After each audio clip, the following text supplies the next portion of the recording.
Finally, a good Christian movie. It's the best one I've seen so far, because I think, as I do, Jesus hates religion, and especially religiosity. These syrupy movies that just pour it on and pour it on. You know, God is not for syrup in that way. He wants us to hear truth. And this is not a perfect movie, but it is a very good one. The Case for Christ is the name of it. It's one of the least syrupy Christian movies I've ever seen, but it is a tearjerker. The assertions in the film that 500 people, having seen the same hallucination in seeing the resurrected Jesus, that Faye Dunaway, who was his doctor of philosophy or something, she said that would be a greater miracle than the resurrection itself. Yet despite the fact that history proves Jesus' resurrection happened, and that the Bible is true, with 28 First Testament prophecies fulfilled on that one crucifixion day, the love factor, not only of Jesus, but of Lee Strobel's wife, who was born again. Here's a wife of an atheist journalist who turns to Jesus because of a miracle in her life that her husband saw as well, but discounted as just luck. And she, by her love, showed Lee Strobel, who changed now and become a powerful man of God, she showed him that Jesus was real because Jesus was in her. And her love for him grew in spite of the abuse, in spite of his anger against her and the children. So the best proof is not theological or historical. And you'll see a lot of that in the movie, because Lee Strobel was a good researcher and a great journalist, and still is. It's the transforming power of Jesus in the life of a believer. One light or example shines much brighter than our mouth. Not a syrupy film, but an emotional movie that earned my tears and my vote.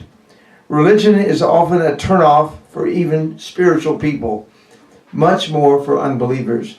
It's time believers shine their light instead of wagging their tongue.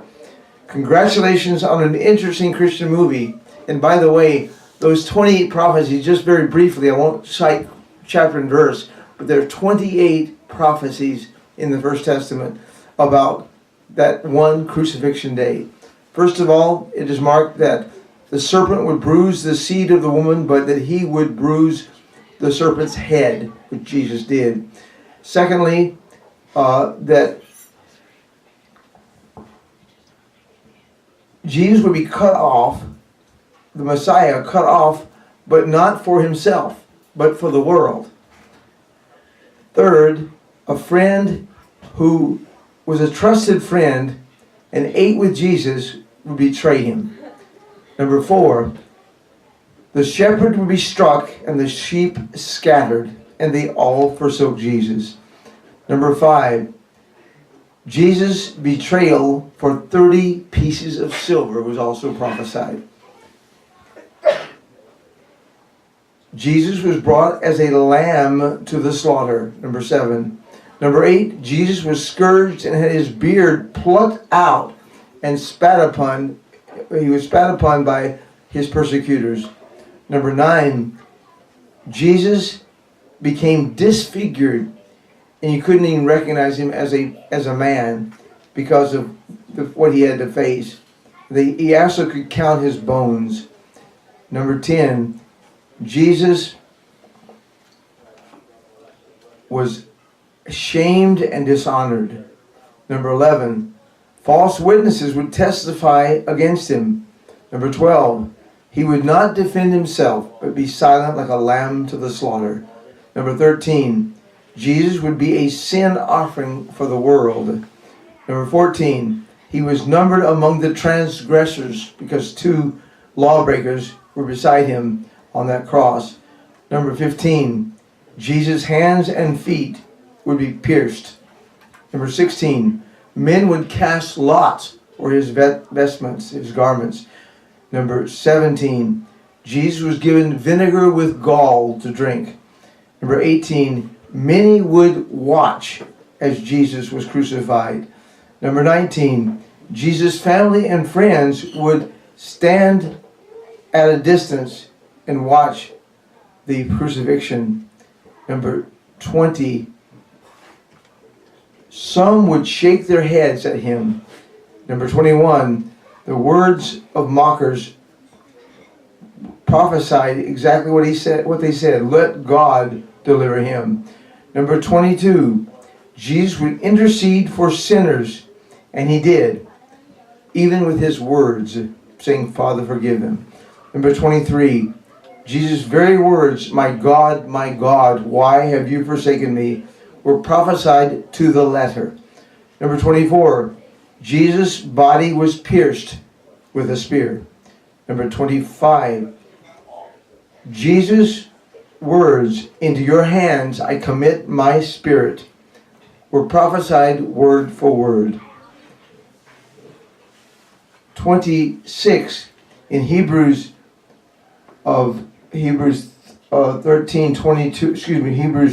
22:31, in the Hebrew of Psalm 22:31, Jesus' last words were predicted, it is finished. Number 27, no bone of the Passover lamb would be broken, and none of Jesus' bones were broken. And finally, number 28, Jesus was buried in the tomb of a rich man. So Jesus could not personally have orchestrated all of those prophecy fulfillments. And that proves that this book, the Bible, is true. As Lee Strobel set out to prove it against, he realized he was wrong. But the fact is, the Father did all this through the Holy Spirit. He orchestrated everything. 28 prophecies fulfilled in one day. This proves the Bible true. But not as powerfully as his love proved the Bible true. It was Jesus' love that is the greatest witness to all of us. And it was the love of Lee Strobel's wife in the movie that gave him the reason to believe that Jesus was real. My wife cried when she saw The Passion of the Christ. I didn't. I saw it at the first screening at a broadcasters conference in 2004 in Charlotte, North Carolina. I was too busy spotting all the errors in the film to cry. But when I saw the love Strobel finally realized his dad had for him after his father's funeral, and the love his wife had for him, I shed tears. And I think many of you will do the same when you see this movie. So if you do see it, enjoy it. God bless you.